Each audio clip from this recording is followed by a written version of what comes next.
தாய் தமிழ் உறவுகளுக்கு வணக்கம்.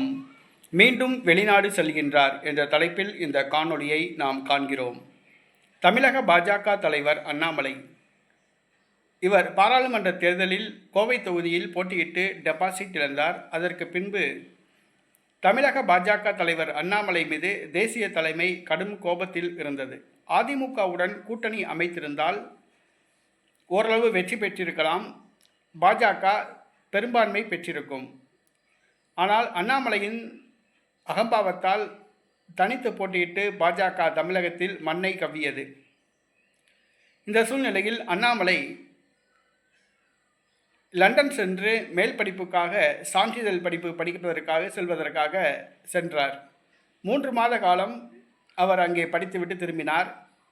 3 மாத காலம் தமிழக பாஜக ஒருங்கிணைப்பாளராக ராஜா நியமிக்கப்பட்டார். பாஜக தமிழகத்தில் 3 மாத காலம் செயல்படவே இல்லை என்று சொல்லலாம். இந்த சூழ்நிலையில் மீண்டும் தாயகம் திரும்பிய அண்ணாமலை பரபரப்பான அரசியலில் ஈடுபட்டுள்ளார். அவருடைய கட்சி பதவி பிடுங்கப்படக்கூடிய ஒரு சூழ்நிலை உள்ளது. தமிழிசை சவுந்தரராஜன் நியமிக்கப்பட உள்ளதாக கூறப்படுகிறது. மேலும் அண்ணாமலை மேல் படிப்புக்காக தற்பொழுது அவர் அமெரிக்கா செல்ல உள்ளதாக கூறப்படுகிறது. அரசியல் படிப்பு படிப்பதற்காக அவர் அமெரிக்கா செல்ல உள்ளதாக கூறப்படுகிறது.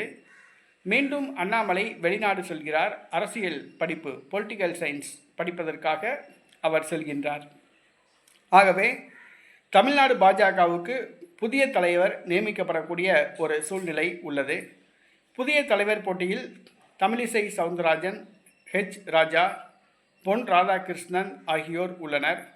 தமிழிசை சவுந்தரராஜனுக்கு அதிக வாய்ப்புள்ளதாக கூறப்படுகிறது.